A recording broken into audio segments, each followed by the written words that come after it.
Hi guys, मेरा नाम है साहिल कदर और आज की वीडियो शुरू करते हैं। सबसे पहली न्यूज और बहुत बड़ी न्यूज है। कॉग्निजेंट के जो सीईओ है रवि कुमार जी, वो हाईएस्ट पेड इंडियन सीईओ बन गए हैं।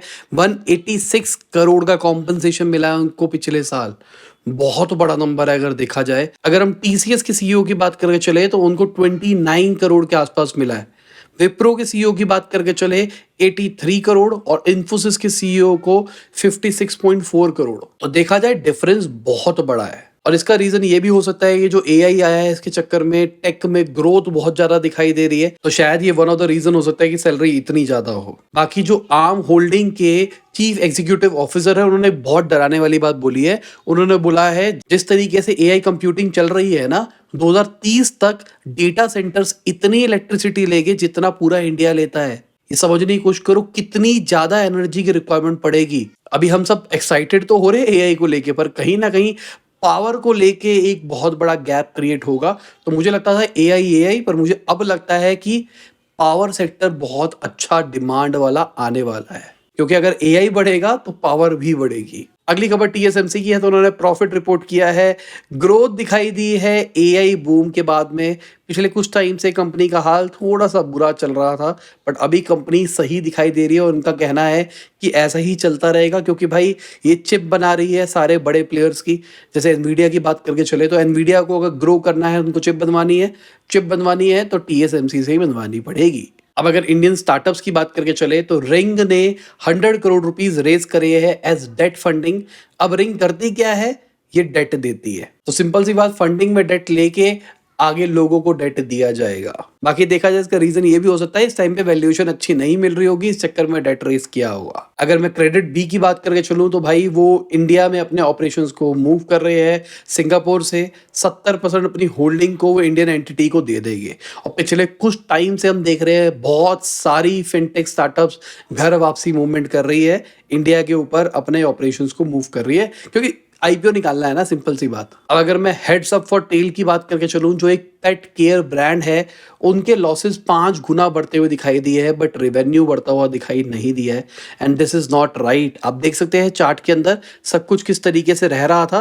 पहले सब कुछ सही था, बट अभी चीजें सही नहीं दिखाई दे रही है। -43.8% का एबिटा मार्जिन है, ये बहुत खतरनाक होता है। अगर हम स्क्वायर यार्ड की बात करके चले, जो Delhi NCR based property tech startup है, तो उन्होंने आईपीओ से पहले एक राउंड रेस किया है $100 मिलियन का, और यूनिकॉर्न वैल्यूएशन पे वो भी पहुंच गए हैं। तो मतलब जो लिस्टिंग होगी वो यूनिकॉर्न वैल्यूएशन पे तो होने ही वाली है।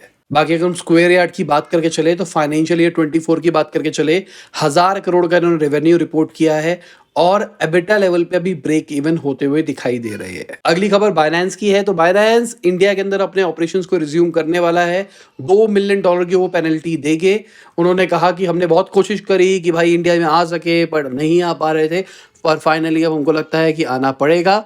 सिंपल सी बात यार, अब क्रिप्टो बूम आ रहा है, इस चक्कर में आ रहे हैं इंडिया में, सीधा सा लॉजिक ही है। अगली खबर गुड फ्लिपिंग बर्गर की है, तो उन्होंने 30 करोड़ रुपए रेस किए हैं 400 करोड़ की वैल्यूएशन के ऊपर। ये एक क्विक सर्विस बर्गर चेन है, मैंने इनके बर्गर्स नहीं खाए हैं, बाकी कॉन्ग्रेचुलेशंस इनको। अगली खबर लिंक्डइन से है, तो उन्होंने नई सर्विस निकाली है प्रीमियम कंपनीज के लिए सब्सक्रिप्शन, जहां पर $99 मंथ देने पड़ेगा। आपको एआई फीचर्स मिल जाएगी, जैसे आप कंटेंट राइटिंग कर सकते हो, आपके फॉलोअर्स गेन हो जाएंगे, फिनाडम का ना। तो अगर अच्छे लेवल पे ग्रोथ देता है तो $99 लिंक्डइन के ऊपर खर्च करना कोई बड़ी बात नहीं है, बट कहानी ये किस लेवल पे ग्रोथ देगा वो सवाल है, क्योंकि कंटेंट जनरेशन के लिए लिंक्डइन लेना कोई सेंस नहीं है। अब अगर एलॉन मस्क के एक्स की बात करके चले तो पाकिस्तान के अंदर उसको बैन कर दिया गया है नेशनल सिक्योरिटी के चलते। ये कंफर्म खबर निकल के आई है पाकिस्तान की मिनिस्ट्री की तरफ से। मिड फरवरी से ही खबरें निकल के आ रही थी कि भाई काम नहीं कर रहा है एक्स पाकिस्तान के अंदर, बट कोई ऑफिशियल अनाउंसमेंट नहीं हुई थी, बट अब ऑफिशियल अनाउंसमेंट हो गई है। बाकी एलॉन मस्क इंडिया आने वाले हैं जल्दी, लेट्स सी इंडिया के अंदर क्या क्या चीजें करी जाती है। सुनने में आ रहा है कि स्पेस स्टार्टअप से मिलेंगे, तो क्या कोई इंडिया की स्पेस स्टार्टअप के अंदर इन्वेस्टमेंट, एक्विजिशन या पार्टनरशिप हो सकती है? कमेंट सेक्शन में बताओ आपका क्या पॉइंट ऑफ व्यू है। अगली खबर नेस्ले की है, तो उनके शेयर 6% घटते हुए दिखाई दिए हैं, और इसका बहुत बड़ा रीजन है नेस्ले जो गरीब कंट्रीज है वहां पर शुगर डालता है अपने प्रोडक्ट्स के अंदर, जो बेबी प्रोडक्ट्स होते हैं उसके ऊपर, और बाकियों के अंदर नहीं डालता। यूरोप यूके की बात करके चले तो वहां पे नहीं किया जा रहा। बट अगर जैसे हम इंडिया की बात करके चले, जो सेरेलैक आता है बच्चों का, उसके अंदर 3 ग्राम पर सर्विंग शुगर डाली जा रही है। 6 महीने तक के जो बच्चों को दिया जाता है उसकी बात कर रहे हैं। जर्मनी, फ्रांस, यूके की बात करके चले कोई शुगर नहीं डाली जाती। यूटोपिया की बात करके चले 5 ग्राम शुगर डाली जा रही है। थाईलैंड में 6 ग्राम शुगर डाली जा रही है। बांग्लादेश में इंडिया से कम शुगर है। आप देख सकते हैं चार्ट के अंदर कैसा है, but this is not right. और एक साइड पे नेस्ले के शेयर्स घटे हैं तो भाई जस्ट डायल के शेयर बढ़ते हुए दिखाई दिए, 10% बढ़ते हुए दिखाई दिए। Q4 का जो उनका प्रॉफिट है 37.9% बढ़ता हुआ दिखाई दिया है। बढ़िया चीज है अगर देखा जाए तो। अगर हम डेली हंट की बात करके चले तो उन्होंने डिजिटल न्यूज मैग्जिटर को एक्वायर कर लिया है, जो कि प्रीमियम मैगजीन और न्यूज़पेपर देता है। इससे डायरेक्शन दिखाई दे रही है, डेली हंट शायद सब्सक्रिप्शन मॉडल की तरफ जा सकता है। पहले ये एड रेवेन्यू के ऊपर फोकस करते थे, अब ये शायद मॉडल को स्विच करने का प्लान कर रहे हैं। बाकी मैं डेली हंट का कोई प्रोडक्ट यूज नहीं करता, आप करते हो या नहीं करते नीचे कमेंट में बताना। मुझे ऐसा लगता है टीयर 2 टीयर 3 के अंदर ज्यादा यूज किया जाता है। बाकी अगर मैं MG मोटर्स इंडिया की बात करके चलूं तो उनका भी प्लान है इंडिया के अंदर टीयर 3 टीयर 4 सिटीज में एक्सपैंड करना है अपने आप को, मल्टीपल टच पॉइंट्स बनाना छोटी सिटीज के अंदर भी। अच्छी चीज है अगर देखा जाए तो। बट मुझे लगता है MG का market share tier 4 tier 5 cities में तो नहीं बनेगा।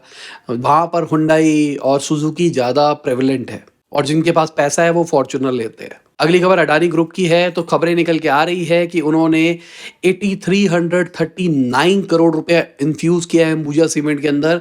अब उनके जो स्टेक्स है वो 70.3% के ऊपर पहुंच गए हैं। अगली खबर TCS की है, तो भाई उनका कहना है कि वो फाइनेंशियल ईयर 25 के अंदर 40,000 फ्रेशर्स को हायर करेंगे।